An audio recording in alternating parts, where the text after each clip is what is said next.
A to the K. to the K. To the K. Hello, one and all. Welcome to the A2K Wrestling Show, where today we are joined by one of the fastest rising stars in wrestling, the Ukrainian Born Thriller, Elijah Drago. Elijah, thanks for being here, man. How are you? Thank you, guys. I appreciate your words. Like, it's still crazy to listen to that and hear that, but like, thank you very much for these words. No, thanks for being here. Man. Yeah, thank you for being here. I thought we'd start off if we could. Obviously, you're originally from the Ukraine, so I just wanted to sort of start there really and just ask sort of how the transition from the Ukraine coming over to America to pursue wrestling, sort of how that's been. I mean, it was the most important decision in my life, but like doing not just wrestling career, but also because of the ongoing war that is like still happening in my country. But yeah, I was like dreaming and passionate about the wrestling, and the number one country for realize that goals and dreams is the United States. Yeah. So this was the biggest decision in my life, and I'm happy and proud that I do it, you know, and follow my journey. So yeah, no, definitely. When did you kind of decide that wrestling was what you wanted to do with your life? I know you've done some acting, things like that before, but when did you kind of decide that wrestling was your career choice? Yeah, so the weird part, I remember like vividly, probably it was like 2009 episode of Raw, and it was my birthday, like November 16, 2009, and it was Madison Square Garden, and this is the first Raw episode I ever watched, and the main event was like DX, Taker, and Cena against Jericho and the Big Show. It was the triple threat main event in the and I remember this is the first episode I ever watched. And by the way, I also like it's not live. Like I downloaded like using the torrent, you know, as a pirate. Oh, yeah. So but back then it was like that for our country. But like this was the first episode, and I realized this is like something that like I have the passion, and like it's something that I really want to do and try, because I was like that guy, but I never understood how can I show it somewhere, like in the life or something, like in some part of our lives. And like I was a kid, but I see the wrestling ring, I see the guys who look like superheroes in the trunks, you know, and I see like, oh, I want to be that guy, and like I want to be in the spotlight in front of like thousands of people and entertain them, you know. So from that, like 15 years ago, yeah. Wow. Yeah. So obviously you've been training with the Nightmare Factory. So can I ask, was the plan always to sort of go with the Nightmare Factory, or were there a few sort of different schools when you arrived in America that you were looking at beforehand? So originally I flew to the Seattle, Washington, like 1.5 years ago when I first arrived in America. I met some guys there. Like I searched for the schools. I met some guys there. Trained for a couple of times. And after they tell me that, like, if I'm that serious to pursue my wrestling career and my goals, I need to move to the Atlanta, like to the Georgia, and to the Nightmare Factory, because it's the best place for me, because they have the best coaches and the best people there. So after that, I was like, if I'm that serious, I packed my bags and then just like apply for the camp and fly there, and now I'm here more than 1 year. I'm living here just because of my at the school, because of Nightmare Factory and the coaches there, the QT, the Billy Gunn. So the best choice in my life. Yeah. What's it been like working with QT and Billy? Obviously, two fantastic wrestling minds. Oh yeah, and like it's cool because they're like very smart. QT is like I feel like he's a genius. Like I swear he's a genius, but people like, because how he portrayed on TV, people think he's an asshole, he doesn't know wrestling and blah, blah, blah, blah. He's the genius, and he's very smart guy about wrestling and in real life. And the same about Billy. And they're different. They have the different like mindset, and Billy more the old school guy, you know, because he had he started training in the 80s. But because of their of the combination of both of them, you like develop yourself as a wrestler and also like a person much faster and better, you know. So this is like the best decision. They're different, but like in the same way they help you from the both like sides, like developing your character, working on your wrestling moves, or like wrestling skills and something like that. So Awesome. Obviously, one of the other notable big names with the Nightmare Factory is Cody Rhodes. So I'm just curious, have you seen much of Cody at the Nightmare Factory, and does he ever get a chance to get in the ring with the students? He's still as a WWE champion right now. He still have a time to be there for the campus for the camp that's going right now. So like during my time when I was like first in the camp, it was like last April. Like he was at our camp like a lot, like 7-8 times, or like he like spent his time and like in his busy schedule with us. So it was grateful. Like we having him. We have the like promo classes. We have the wrestling practice in the ring with him. Touching him, do something on him, like basic super sticks, clotheslines, and like it was crazy. If you like try to think, like. That's awesome. Yeah, definitely. Obviously, we were fortunate enough to have Billy Gunn and his lovely wife Paula on the show. And when we were talking about students in the Nightmare Factory, yours was the first name that they brought up. So I'm just curious, what's it kind of like knowing that you've got those two as like huge supporters? Does it add any extra pressure, or does it kind of just drive you on even further to succeed? So when first time they saw me there, and Billy, his wife Paula, the sweetheart Paula, and QT, they all was thinking like the first day I was there, they were thinking that I'm an asshole because I'm like big, jacked, young, and they're thinking I have my ego, or like like I'm mean and something like that. But after they realized the first like days, like they tell me that like I'm just different because I'm Ukrainian, and like I have the different mentality and the way how I speak with the people, and also some type of like it's called loss in translation. Like when you like just because of my knowledge of my English, it's maybe I'm not I'm not the best in like tell what I feel like really like what is in my mind, like to translate it. So sometimes people may not understand me back then, but like the first day they would think like I'm an asshole, and later after they like tell me everybody start to like me because they understand that I'm different, but like I'm not that guy as like I can see and like I can look like and can be in the ring, the mean, the ego guy, the blah blah blah blah blah. But like but Billy like this in me. Like once again, like I tell, like he tell me, like he like me, like this part of me that I'm real, and like for somebody I can be like an asshole, but like I'm not an asshole. It's hard to explain. I don't know. You just need to know me in real life. Yeah. No, makes sense. So obviously, speaking of Billy, I think it's fair to say there's definitely some comparisons there in terms of look and size. Do you find you get those comparisons very often to Billy? Yeah, because like the people like who wrestle him, know him, like when they met me, like said, "Oh God, you like the same tall as he, like you like the same size."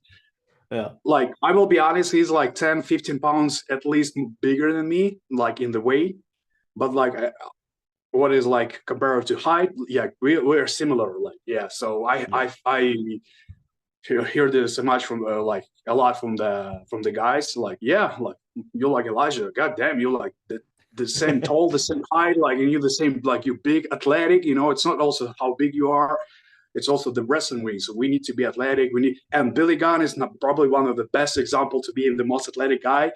If you go back, watch Attitude Era, like late 90s and early 2000s, just watch what this guy like doing in the ring with his size and like what he can do and how he can like move. And like we're not like we just like not remember because he's wrestled with like the guys like Big Show, Kane, Taker, and he was like smaller than them.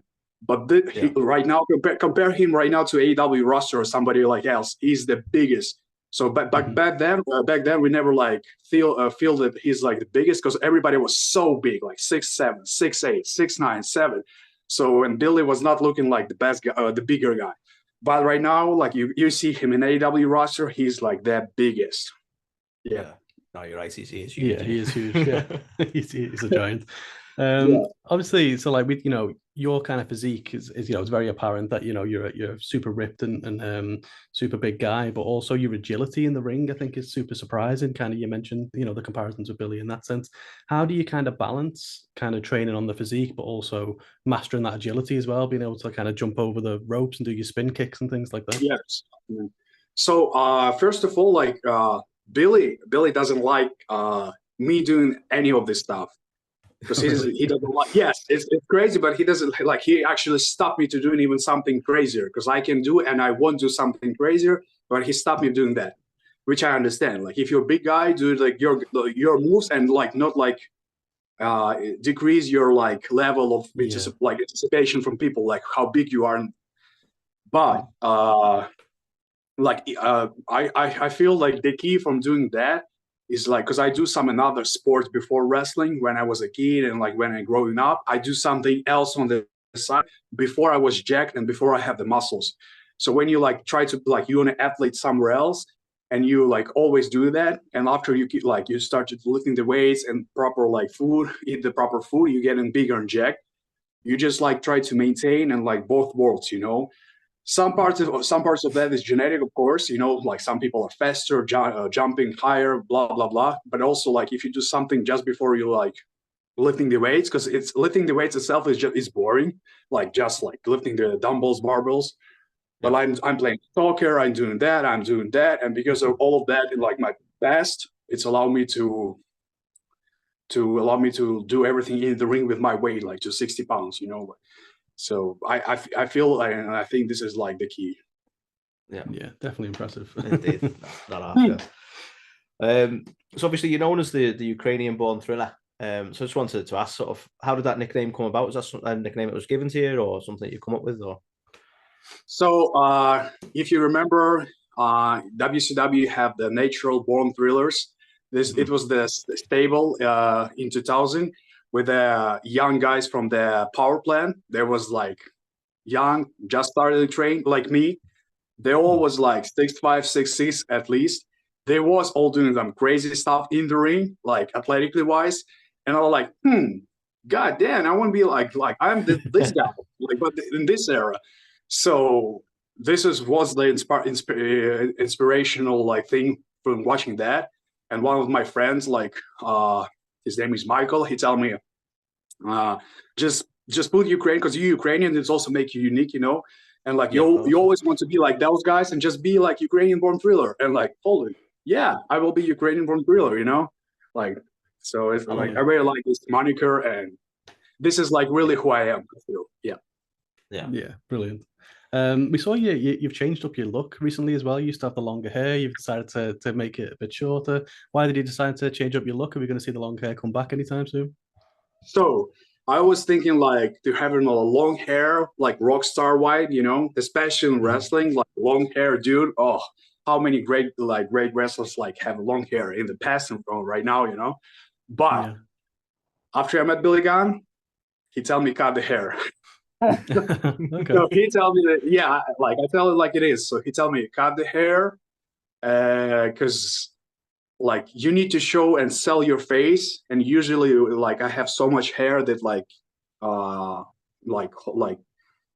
cover your face in the ring. Like when especially it's like very important like to camera watching you and seeing you. So your emotions, your face, your selling and like everything like that. And also like it's like when you do something in the ring, like because in practices and on the matches, the hair always cover me and I can mess up somewhere, you know. So he told me just cut it. I hate like cut it and you will never like have the problems later. And yeah, he was right. Like because I have the short hair for all my like for 20 something years, and for me it was like natural and easy. Like so yeah, I cut it. And it was he was like right. The decision was like right, and in the ring like it's much easier to just do some drills and some wrestling matches, you know, like, and don't think about like the vision and your hair. So I don't know, like he's my coach and mentor, so he tell me that, and I do it like I'm not asking him again. No, I mean, that's the benefit of that wisdom, isn't it? He's been in the business that long, and I think he went through a long hair phase himself. Yeah, he did. Yeah, so he's learned. So obviously we saw Diamond Sheik saying that you're going to be the next Coastal Championship Wrestling Heavyweight Champion. Can we expect to see you hold some gold anytime soon? Of course, because I'm like Ukrainian Born Thriller, and like I don't know who can stop it, you know.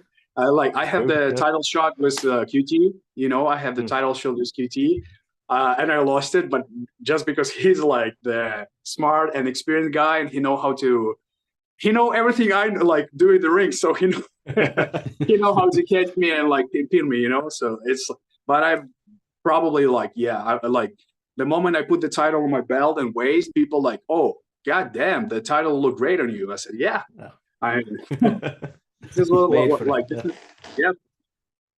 Yeah, definitely. We saw earlier this year you obviously had a match on Ring of Honor. So can we expect to see any more of you in Ring of Honor or even AEW anytime soon? Yeah. So this is the number one goal right now because like I have the deal with AEW. So actually the contract, and my goal is right now to like literally like to train and develop myself like I usually do, and whatever like my coaches feel that I'm ready to have like more like to present yourself in the ring on TV. It's like not just dark matches, like TV wise. You like sometimes you don't have like place to mistake, so it's need to be perfect, like not like the shockbuster, So you need to be like ready perfectly. So whenever they will feel that, I guess we will have the chances to see me more like in future, like this year. I hope so. Amazing. Awesome. Yeah. So in terms of opponents, is there anyone on your radar that you'd really want to get in the ring with as maybe a dream match? I definitely want to like have a revenge against the Cole Carter. Like this is the guy I faced in the showcase. He's right now in AEW wrestling in ROH every week. So I have the match with him. This is my first wrestling match after like 12 weeks of training. I lose to him, but like we have the chemistry. He's very like cool looking athletic guy, and I really want to have like once again the match, and we will figure out who is better. But like if you ask me like as a like dream matches, I really don't know. I just want to be on the top and to be in that guy who's like who all the people want to face, or like try their best. Oh yeah, I want to be that guy. No ego. Love it. I saw you wrestled recently for Turnbuckle Championship Wrestling as well. Obviously, the former Dusty Rhodes' company that's been brought back. What's that experience been like, and who's kind of been running those shows? Is it QT? Has Cody got any involvement? Yes, the QT is like in charge of every booking decision and everything like going on there. And we will have a lot of shows this summer and until the end of the year.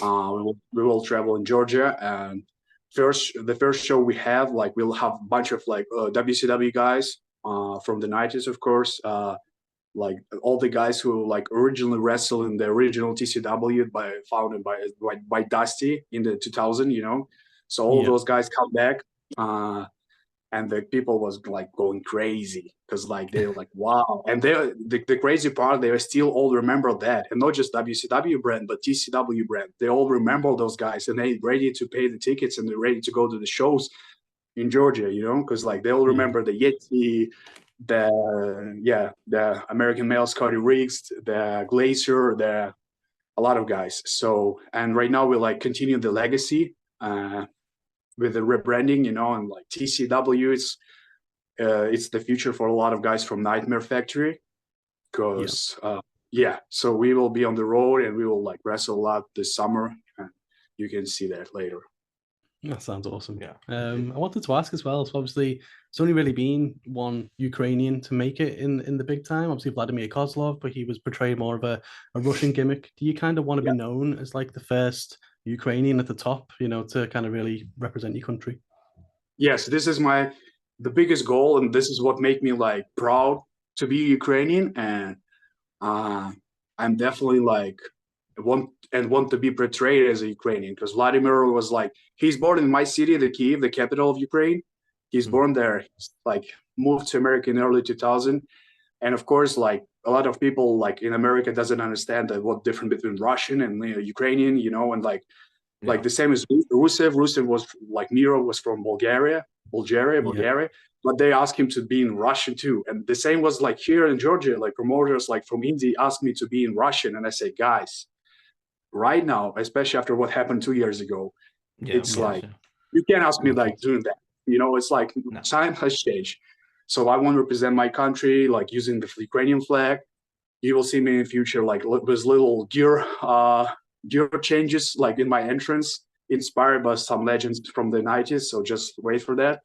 And I'm proud to be Ukrainian and represent it, because like I'm probably like almost the only one who like doing that, and not born in America with Ukrainian parents. I moved to America just like 1.5 years ago and lived my life in Ukraine, like whole life, you know. So I'm actually Ukrainian. I have Ukrainian passport.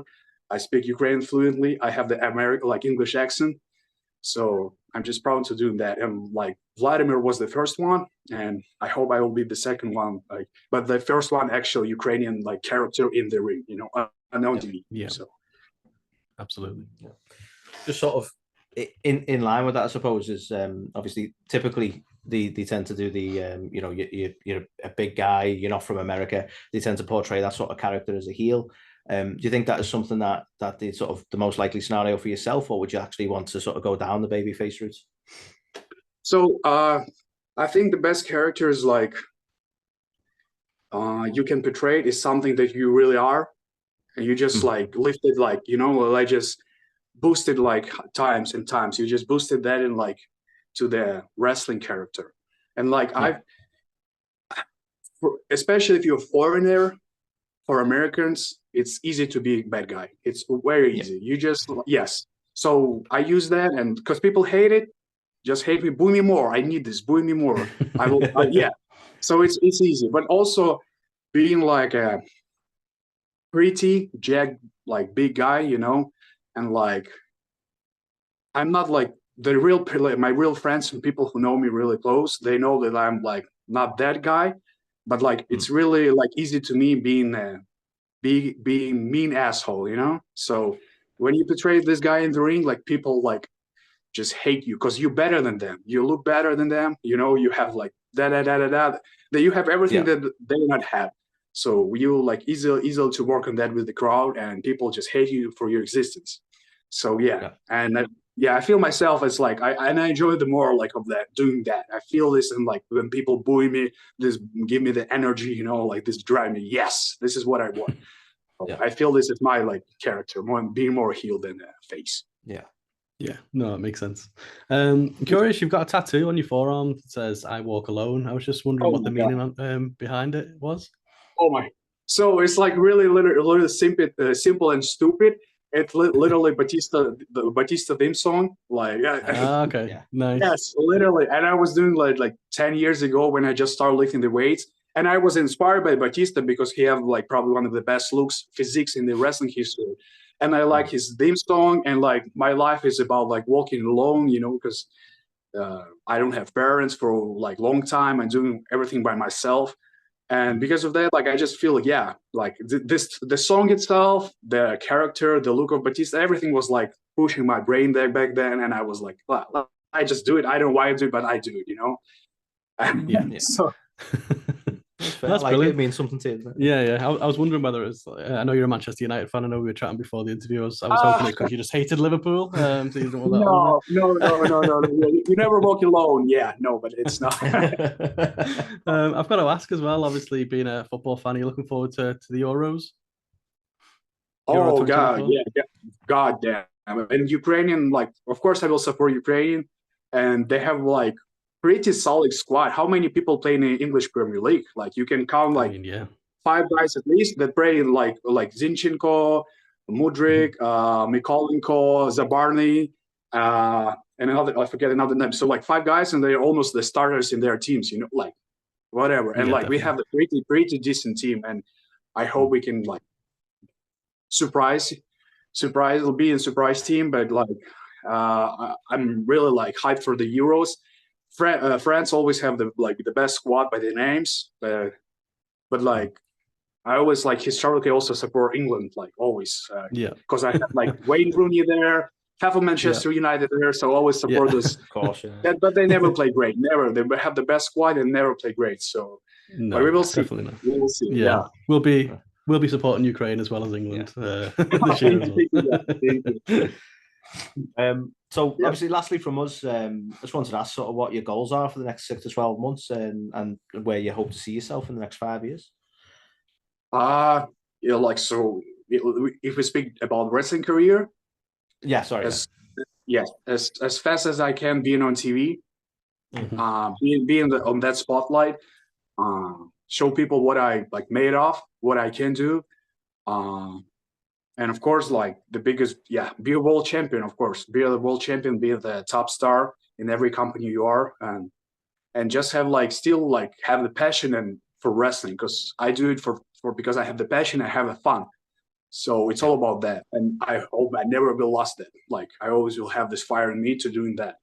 And on top of that, of course, the success being on TV, held the title, and be the top guy. Amazing.